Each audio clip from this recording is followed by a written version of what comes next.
Eu quero nessa noite compartilhar algo que está em Mateus, capítulo 13, versículo de 1 a 9. Mateus 13, de 1 a 9.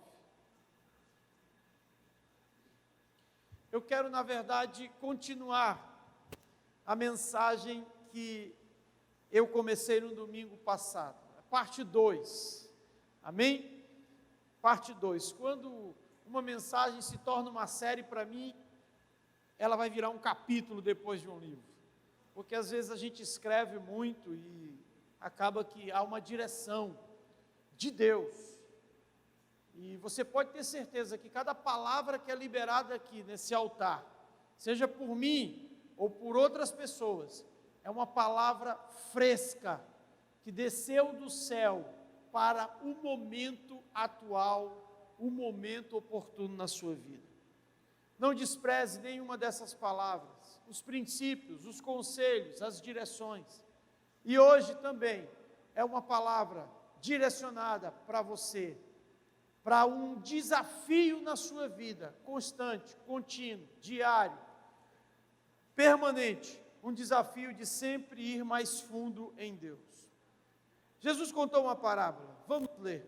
Naquele mesmo dia, Jesus saiu de casa e foi para a beira do lago da Galileia, sentou-se ali e começou a ensinar. A multidão que se juntou em volta dele era tão grande que ele entrou no barco e sentou-se, e o povo ficou em pé na praia. Jesus usou parábolas para ensinar muitas coisas. Ele disse: escutem. Diga para alguém que está do seu lado: escute. Para o outro lado. Jesus está dizendo isso para nós. Escutem. Certo homem saiu para semear. Quando estava espalhando as sementes, algumas caíram na beira do caminho, e os passarinhos comeram tudo.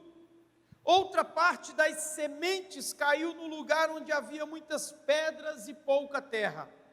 As sementes brotaram logo, porque a terra não era funda. Mas quando o sol apareceu, queimou as plantas e elas secaram, porque não tinham raízes. Porque não tinham raízes. Outras sementes caíram no meio de espinhos, que cresceram e sufocaram as plantas. Mas as sementes que caíram em terra boa, produziram na base de 100, 60 e 100 por 1. E Jesus terminou dizendo: se vocês têm ouvidos para ouvir, então ouçam. Amém?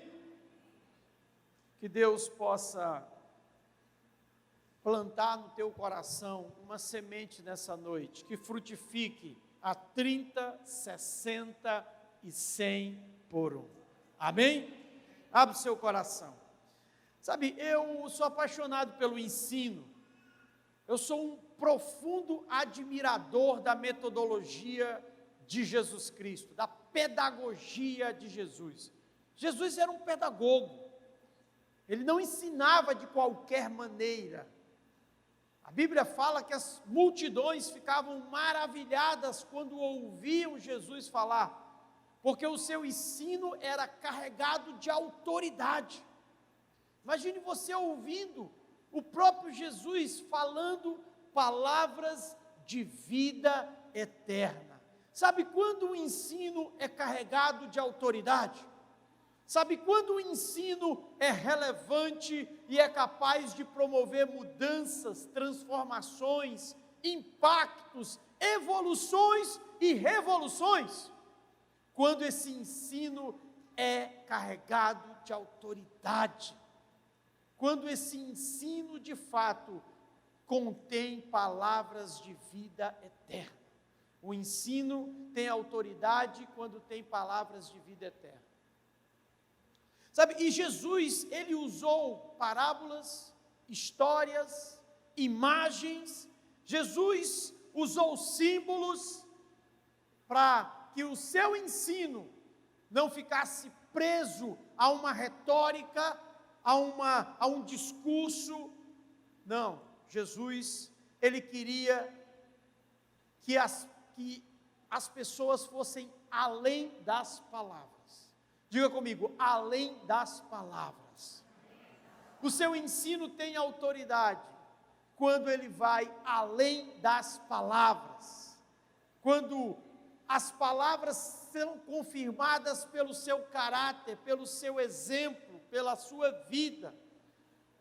Há uma palavra em Tiago que diz que a oração do justo pode muito em seu efeito. O que isso quer dizer? Não está falando, se referindo à forma de orar, mas o caráter de quem ora. A oração de um justo pode muito quando o caráter de quem ora é justo. E o ensino de alguém tem autoridade quando alguém ensina com a própria vida. Porque o que estamos assistindo hoje é pessoas querendo ensinar o que não tem. São pessoas que querem derramar sobre outros o que não ainda receberam. Então a gente está aí repletos de exemplos, de conselhos, de pessoas que estão usando as mídias sociais para ensinar o que ainda não aprenderam. Sabe quando você está pronto para ensinar? Quando você se submeteu a um ensino, a um mestre, a um líder, a um pastor, a um pai, a um chefe, aí você sim passa a estar pronto a ensinar. Mas se você nunca viveu essa etapa da aprendizagem, como você se acha preparado para ensinar? Jesus viveu cada etapa para que ele pudesse ensinar com autoridade. Quando ele falava, por exemplo, sobre humildade, ele não usava um discurso eloquente. Ele pegou uma criança e colocou nos seus braços e carregou aquela criança e mostrou que humildade é ser como aquela criança. Quando ele quis falar sobre a influência, ele pegou e usou a imagem, o símbolo de um fermento. Quando ele quis falar sobre a missão dos cristãos, então ele usou o símbolo da luz, do sal. Jesus, ele usava símbolos, ele usava histórias e ele usava parábolas. Porque o seu ensino era pragmático, era realista e era relevante. Não era uma retórica discursiva, era uma prática relevante. Sabe, você pode até me impressionar com o que você fala, mas você só consegue me inspirar com o que você faz. Isso é uma verdade. O que você fala impressiona, mas o que você faz inspira. Jesus inspirava pelo que fazia. E isso é muito importante. Por isso que o que ele falava tinha respaldo em quem ele era. Assim a nossa mensagem é completa, é cheia de autoridade e consegue influenciar as pessoas. O próprio termo parábola vem do grego parabolé, que significa colocar ao lado, comparar, fazer um paralelo. Jesus usou essa história porque ele queria ensinar algo profundo, moral e, acima de tudo, eterno para as pessoas.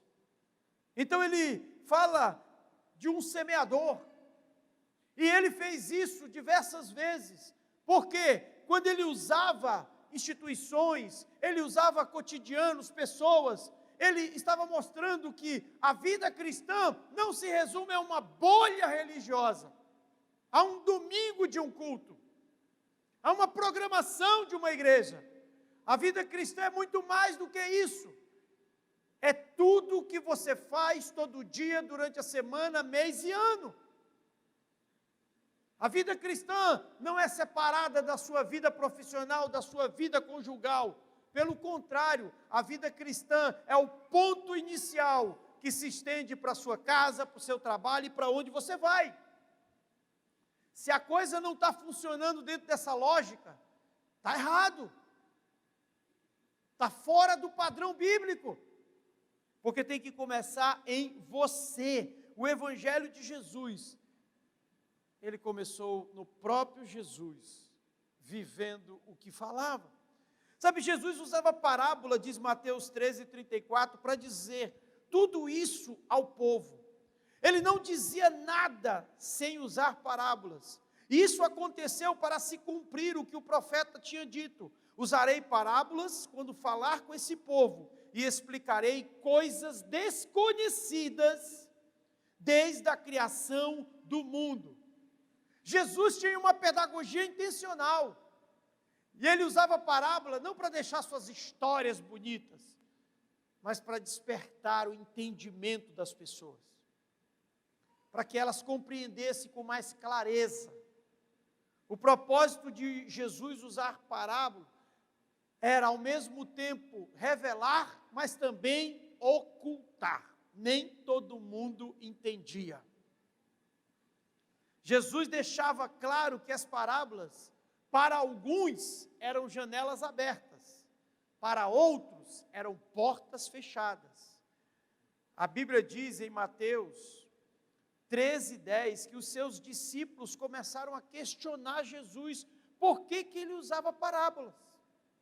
Diz assim: então os discípulos chegaram perto de Jesus e perguntaram: por que é que o Senhor usa parábolas para falar com as pessoas? Jesus respondeu: a vocês Deus mostra os segredos, mas a elas não. Pois quem tem receberá mais, para que tenha mais ainda. Mas quem não tem, até o pouco que tem, lhe será tirado. É por isso que uso parábolas, para falar com essas pessoas, porque elas olham e não enxergam, escutam e não ouvem, não entendem. E assim acontece com essas pessoas o que disse o profeta Isaías: vocês ouvirão, mas não entenderão, olharão, mas não enxergarão nada. Sabe o que Jesus estava dizendo? Ele estava mostrando qual era a senha para entender o seu ensino. A parábola, ela era uma janela aberta para uns e uma porta fechada para outras, porque havia uma senha para entender o que Jesus falava, por mais simples que parecesse. Você poderia até fazer qualquer interpretação que você quisesse ou queira das parábolas de Jesus, mas você só vai ter uma interpretação de fato eterna se você entender através dessa senha. Pastor, qual é a senha para entender as parábolas? Profundidade. Você nunca vai entender as coisas de Deus na superficialidade. Você só vai entender as coisas de Deus na profundidade.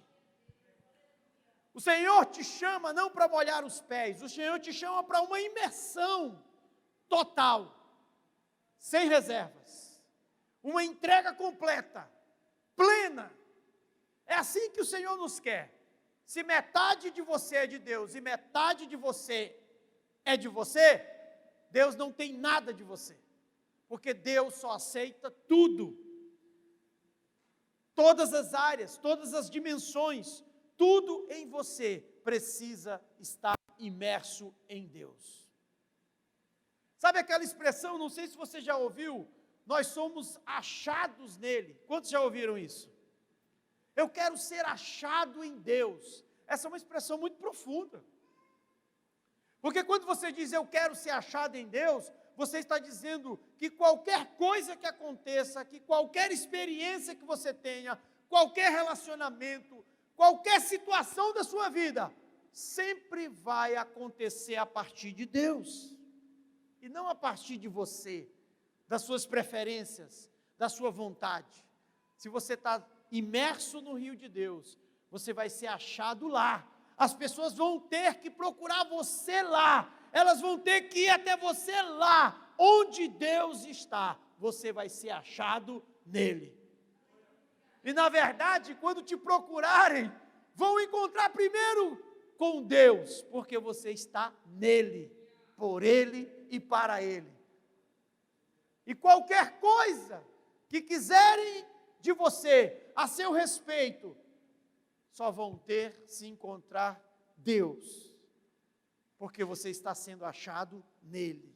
Quantos querem ser achados nele?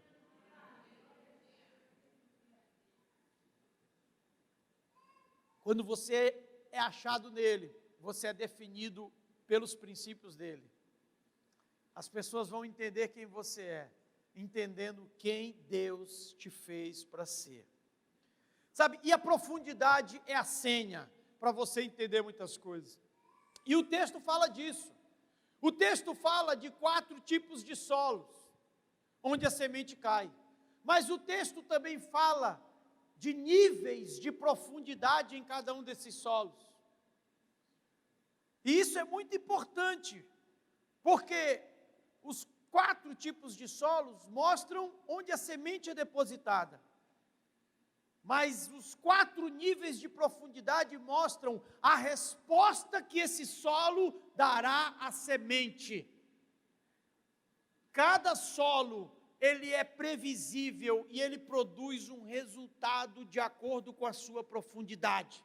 A semente caiu à beira do caminho, rapidinho, os pássaros, as aves dos céus, aqui é representado por Satanás, vem, rouba essa semente, você ouve uma palavra, ela cai no teu coração, mas rapidamente o inimigo tira ela de lá. Por quê? O teu coração, que é esse solo, não tem profundidade. Mas há um outro solo, um solo rochoso. A semente cai lá, ela até brota, ela até cresce, mas aí vem o sol, queima aquela semente, queima aquela planta não consegue ter raízes profundas, porque é um nível de profundidade ainda muito raso. E tem um outro solo, um outro nível de profundidade que é entre os espinhos, a semente cai ali, ela até tem raízes, aprofunda um pouquinho, ela cresce, mas aí os espinhos sufocam as preocupações do dia a dia, as suas prioridades, vão sufocando a palavra, a mensagem, o que Deus está falando com você, e logo, logo, essa semente, ela se perde. Mas há um último tipo de solo, que na verdade tem que ser o primeiro, e é o mais profundo, é o solo fértil, é aquele que está preparado para receber a palavra e dizer: daqui você não sai enquanto não me mudar. Enquanto eu não praticar, enquanto eu não me desafiar a viver essa palavra, essa semente não está permitida sair de dentro de mim. Essa semente precisa de profundidade. E entenda que o problema não está na semente, não está na palavra, não está na mensagem. O problema está no solo, no seu coração, a maneira como você recebe.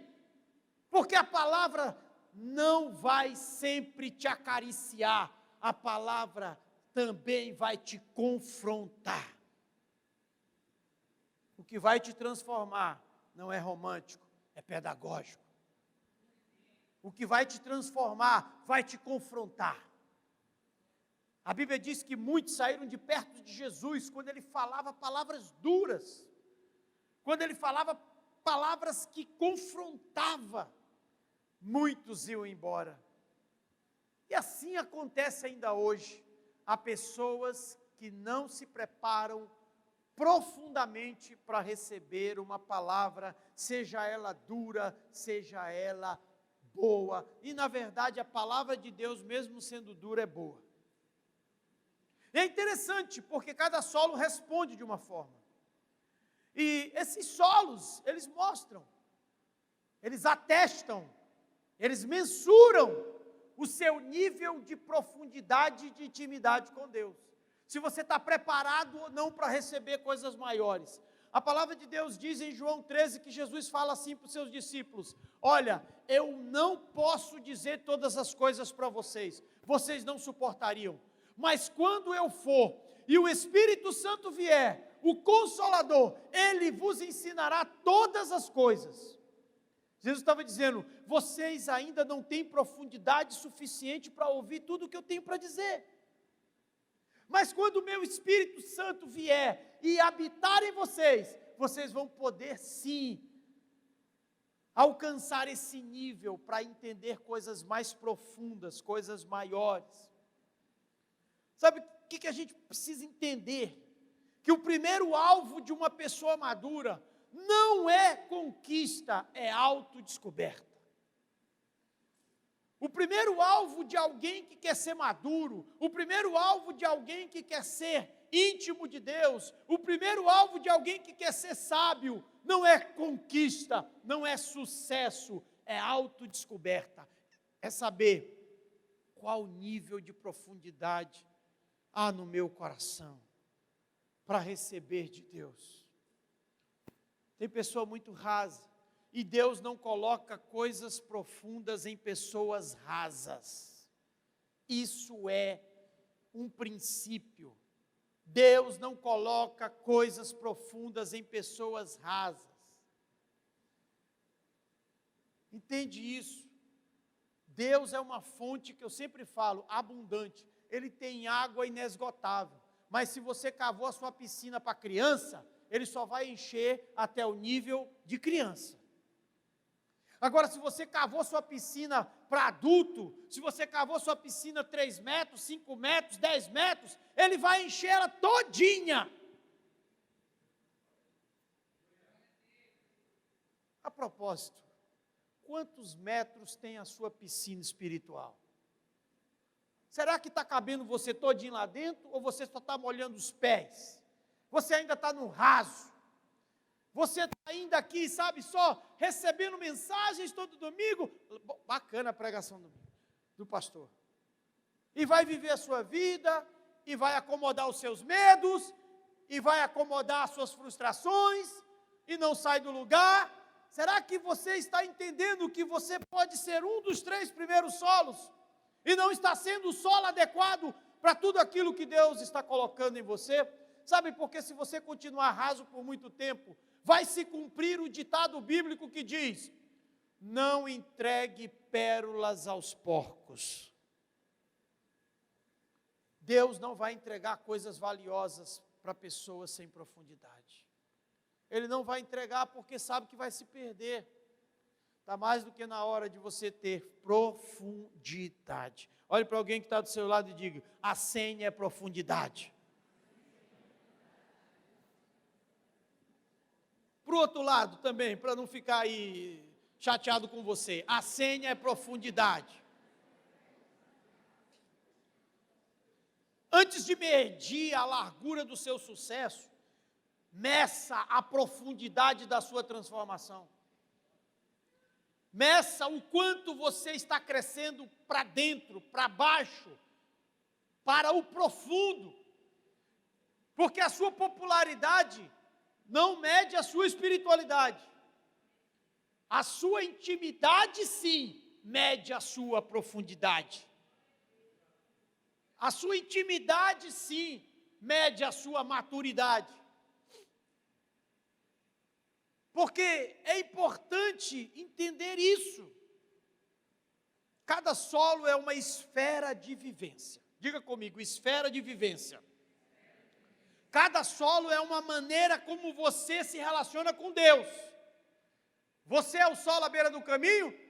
Então tá, você recebe a semente, rapidamente se perde. É a maneira como você se relaciona com Deus. Você é o solo rochoso, que não deixa Deus entrar aí, nessa fortaleza, que se tornou uma prisão, porque tem tanta gente se autoprotegendo, que agora está preso em si mesmo. Deus não entra, ninguém entra. Não há conselhos, não há direção que entre nessa fortaleza, nessa rocha impenetrável.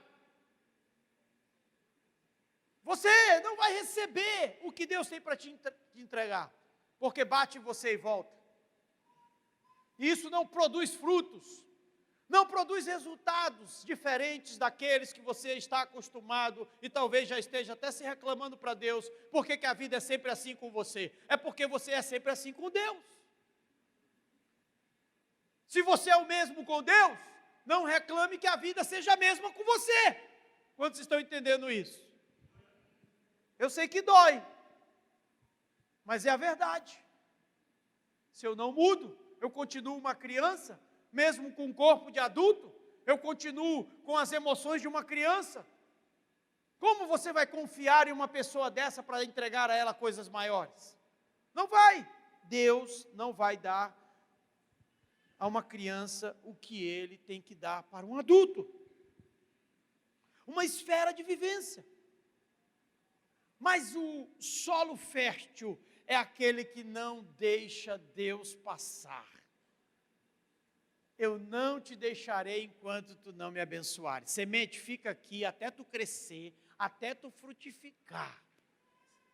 Porque quando frutificar 30, 60, 100 por 1, aí você vai transbordar semente sobre as pessoas. Aquela semente que você acolheu, aquela semente que ficou ali, porque a Bíblia diz que se a semente cair na terra e não morrer, ela não dá frutos. A semente tem que entrar em você e diz, aqui ela não sai, aqui ela tem que morrer para frutificar. Ela não pode passar de você, mas ela precisa morrer germinando. Quando você tem esse solo fértil, a semente, na verdade, não é enterrada. Quando você é esse solo fértil, a semente é plantada. Isso significa que Deus vai regar e vai fazer ela crescer e frutificar. Sabe, algumas vezes você irá se deparar com uma situação difícil para que Deus se torne inevitável na sua vida. Eu estava hoje meditando e veio isso ao meu coração e eu anotei. Algumas vezes você vai precisar de uma situação difícil para ver Deus de forma inevitável. Tem gente que ainda vê Deus de forma opcional. Um acessório. Estou precisando, vou buscar lá na igreja. Vou buscar através de uma oração. Tem gente que coloca Deus nessa prateleira de acessório. É como vai escolher um cinto, uma roupa. Ô Deus, hoje eu estou querendo te usar aqui. Vem. Hoje eu preciso de ti. Tem gente que coloca Deus nessa condição de acessório. E sabe, algumas vezes Deus vai precisar liberar uma situação difícil na sua vida, para você ver que Ele é inevitável e não opcional. Deus não é opcional. Não brinca com Deus, não. Deus é sério. Deus é princípio. Ele não é aquele velhinho que fica lá esperando você olhar para Ele, sabe, como que, me adore, eu preciso da sua adoração. Não, Deus não precisa da sua adoração, você é que precisa adorá-lo. Porque Deus com a sua adoração continua o mesmo Deus, mas você quando adora a Deus muda, se torna melhor. Então adore-o, reconheça-o. E às vezes, sabe, eu ouvi o pastor J.B. Carvalho falando uma coisa que me despertou meu coração. Às vezes nós precisamos de um inimigo para despertar. Às vezes precisa de uma prova para sair do lugar que nós estamos. Talvez alguns estejam precisando de um inimigo para você se despertar. Porque às vezes você não está lutando contra o inimigo, Satanás. Você está lutando contra a sua perda de vontade. Você perdeu a vontade de viver, está lutando contra isso. Você ainda não está lutando contra os inimigos que se levantarão contra você. Você é o primeiro inimigo que você ainda não conseguiu vencer. E por isso Satanás está tirando férias com você. Porque ele nem precisa gastar energia, porque você mesmo é o seu primeiro inimigo e você não consegue vencer. Quantos estão entendendo isso? Sabia que para alguns Satanás tira férias? Eu nem precisa, aquela ali, aquele ali, só vive com medo. Aquele ali só vive desistindo. Aquilo ali saindo do lugar. Aquilo ali, sabe, tem um passado. Aquilo ali, basta não ter dinheiro que ele para. Então, tem coisas que Satanás nem faz força, ele tira férias. Porque você não consegue se vencer. Sabe, essa parábola, ela é uma chave hermenêutica. O que é isso, pastor? É grego? Não. É uma chave de interpretação para outras palavras, diz os estudiosos. Quem compreender essa parábola está apto para compreender as outras. Porque essa parábola, ela é a porta para a entrada das outras parábolas. Porque você nunca vai compreender nada sem profundidade. Você nunca vai entender o que Jesus vai dizer pós essa parábola, se você não tiver profundidade. Preste atenção numa coisa.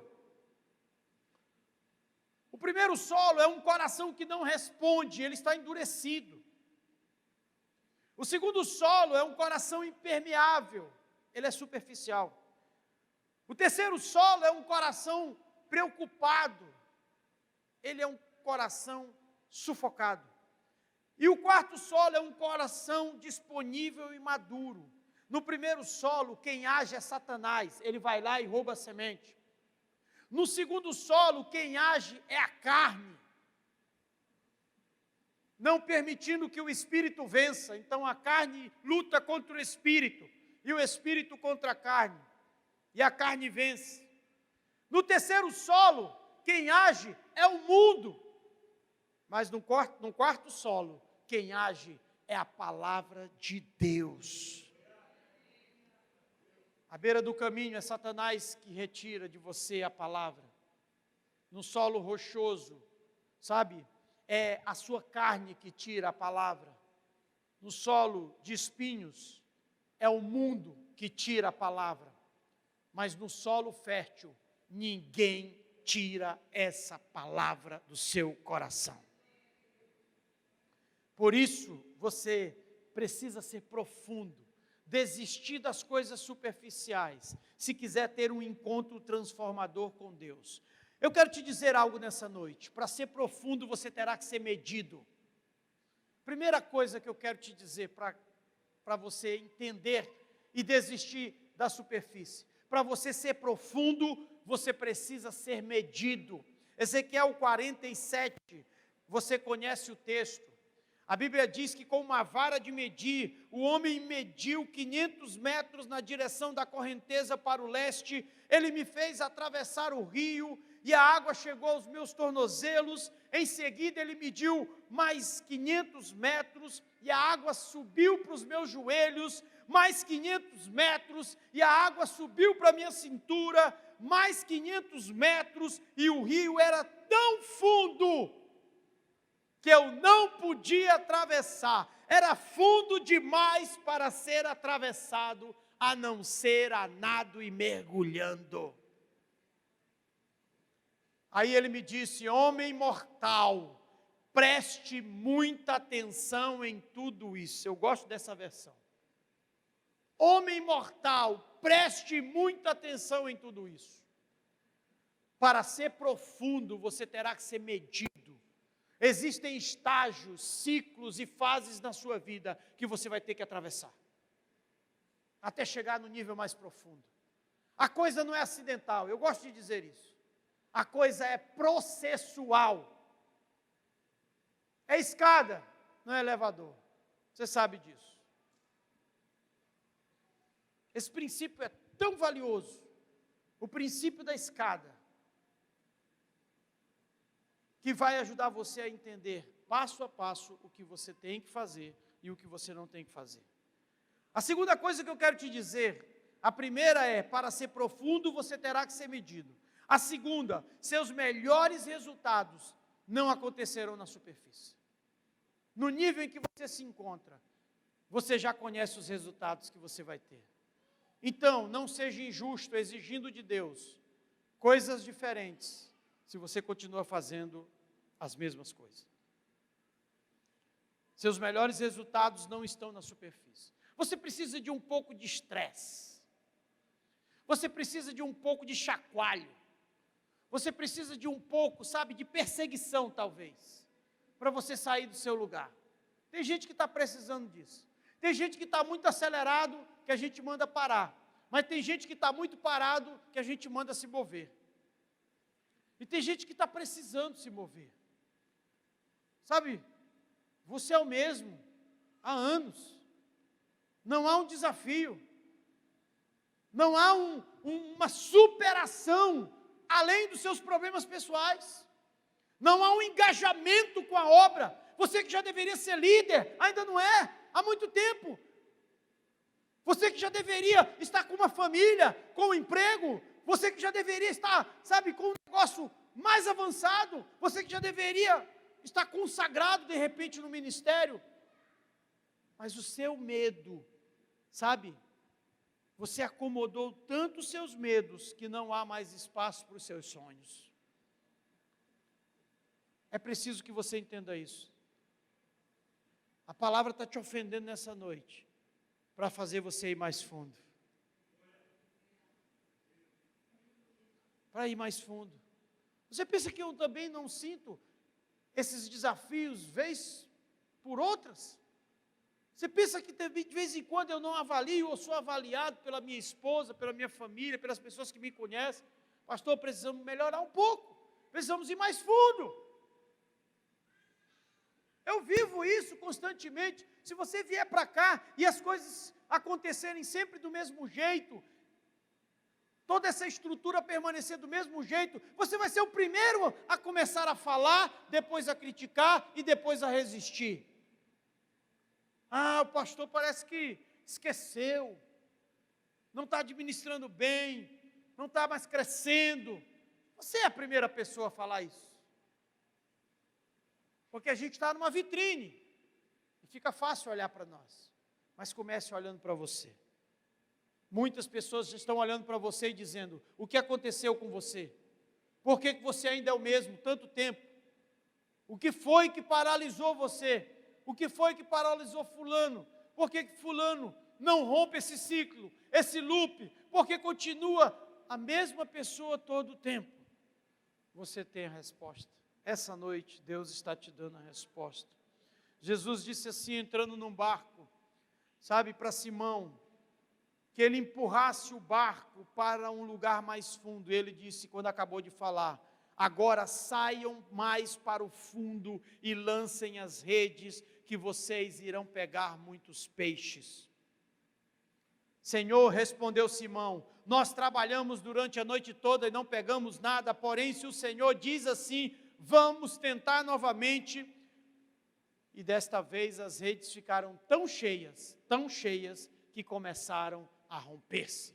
Ei, quando Deus te levar para esse nível de abundância, as redes vão se romper, porque Deus vai te dar novas redes com a capacidade maior ainda, para resultados maiores ainda para você. Há um rompimento necessário. É preciso que haja um rompimento. Ontem eu estava falando aqui na rede de homens sobre a crise de referenciais que nós estamos tendo na figura masculina. E eu quero ampliar esse conceito, a crise de referenciais que nós estamos tendo dentro da igreja. Pessoas que precisam se levantar como líderes e conduzir essa próxima geração, não com palavras, mas com inspiração. Olha aquele homem, olha aquela mulher, como oram. Eu tive isso na minha vida. Eu olhei para um homem com um olho de vidro, com uma bengala, mancando, porque tinha deficiência nas suas pernas. E eu olhava para ele e dizia, eu quero ser e chegar ao nível desse homem, como ele ora, como ele conhece a Bíblia. Era uma inspiração para mim. Ainda é, porque ele está vivo. Qual é a sua inspiração? Quem é a inspiração sua? Você vai ler no livro Vozes do Reino, um texto, A Jornada do Discípulo, que foi escrito pelo pastor Elan. E você vai entender como os discípulos eram escolhidos, como era o processo, e Jesus mudou tudo isso. Tem gente querendo que o mestre, o líder, vá paparicar o discípulo, seja meu discípulo. Não, se você quer crescer, procura um mestre para você andar perto dele, procura um líder para você andar perto dele, procura um pai espiritual para você andar perto dele, e não ande perto de quem não anda perto de uma pessoa mais madura. Eu aconselho você, se um dia eu deixar de ter um pastor na minha vida, não ande perto de mim, eu já perdi o princípio, porque todo pastor que não tem um pastor sobre a sua vida, não é de fato um pastor. Todo mundo tem que prestar conta para alguém. Se você não presta conta para ninguém, sua vida precisa de ajustes, precisa de profundidade, porque um dia vai chegar alguém para você e dizer: ei, coloca o teu barco mais no fundo. Não, coloca o teu barco mais no fundo. Confia ou não confia na minha palavra? Pedro confiou, e o resultado foi extraordinário. A gente que é líder vive isso todos os dias.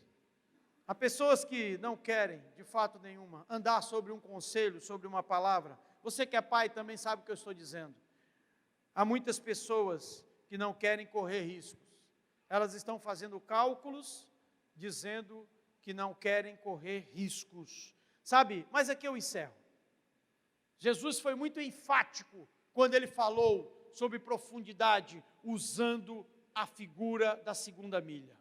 Ele disse assim: se alguém te chamar para andar uma milha, como é que é o restante, igreja? Ande 2 milhas. O Senhor estava dizendo: se alguém te chamar para ir para um desafio, vá além, vá mais fundo, mergulhe mais fundo. Certa vez o rei Saul queria pegar Davi, queria que Davi morresse numa guerra. E ele disse assim: Davi, eu quero, se você quer de fato reinar, se você quer de fato casar-se com a minha filha, se você quer ficar aqui na área nobre, na área VIP, eu tenho um desafio para você. Você vai enfrentar os inimigos e você vai ter que cortar 100 prepúcios dos inimigos. Você sabe que tarefa foi essa que o rei disse? Você vai ter que matar os homens, vai ter que cortar e trazer para mim a parte genital dos homens. Que loucura, gente. Ele pediu 100 para Davi. Sabe quantos Davi levou? 200.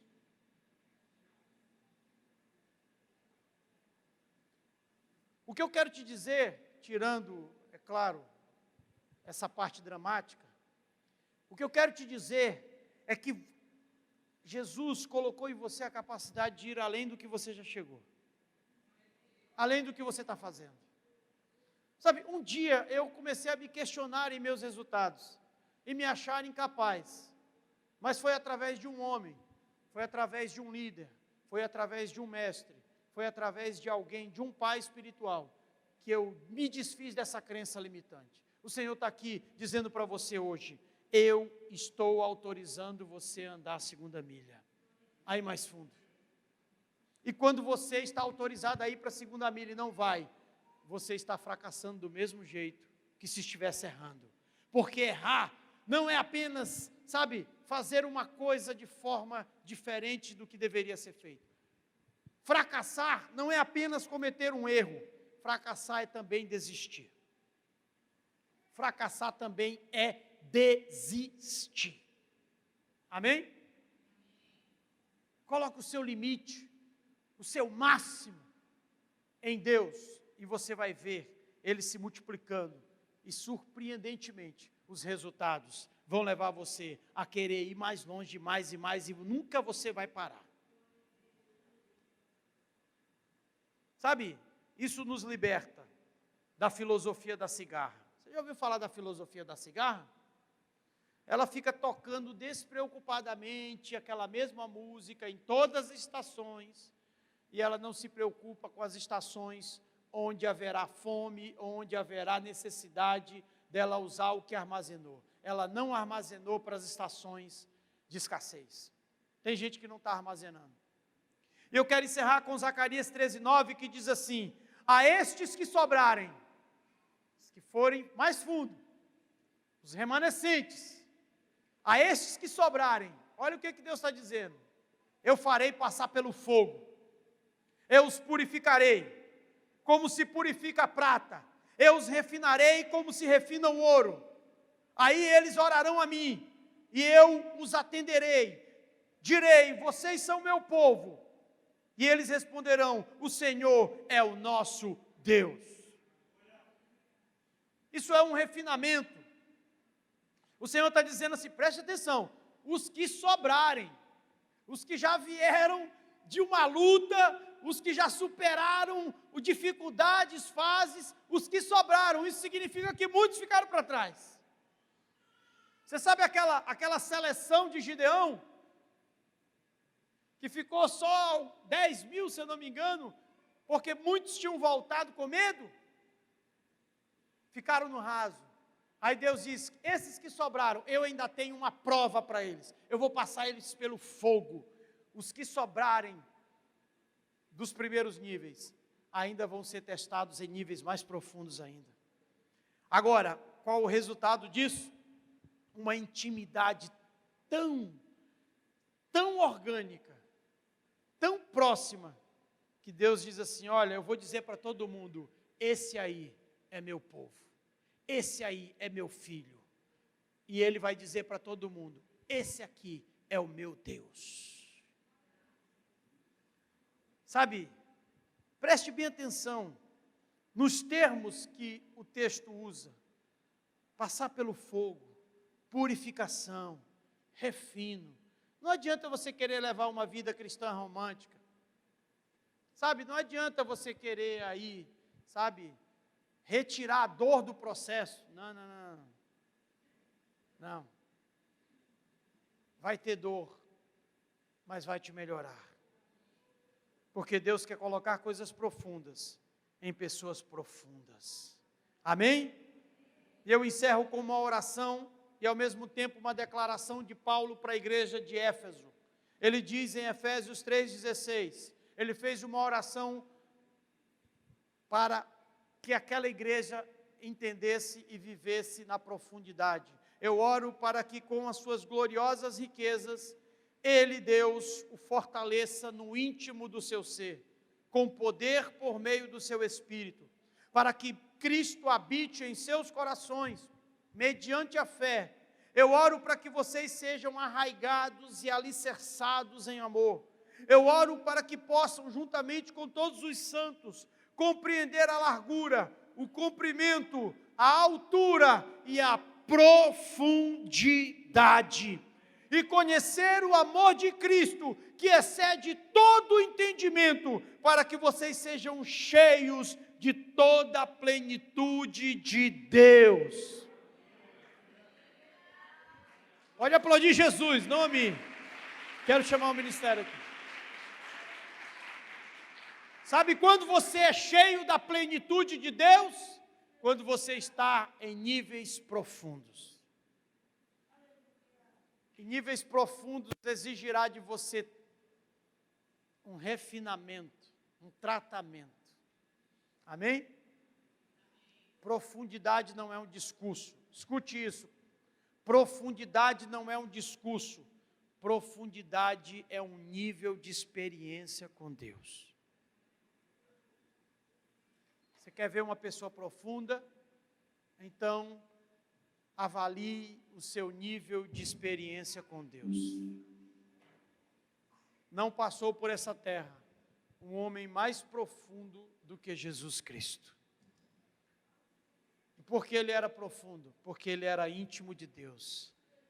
Ele era tão imerso em Deus que ele dizia assim: quando você se tornar profundo, você vai dizer assim: o que eu ouço meu pai falar, eu falo.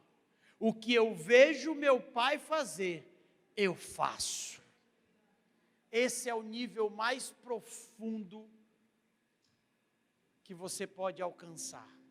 Quando você já não é de si mesmo, você reflete de quem você se tornou. A Bíblia diz que Enoque andou com Deus, e ele já não era mais de si mesmo, porque Deus o tomou para si. Esse é o nível. Desista da superfície. Eu quero chamar já os voluntários para que a gente possa preparar os elementos da ceia. Sabe, e Deus tem formas estranhas de falar sobre profundidade com a gente.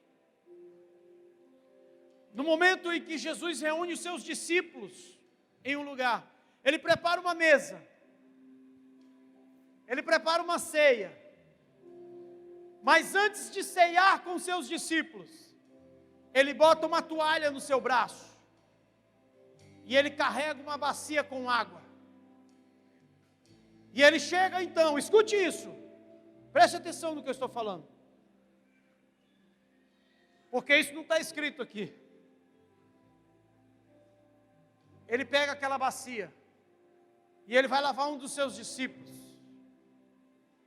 E quando ele começa a lavar os pés de Pedro, Pedro diz: não, Senhor, você não vai lavar meus pés.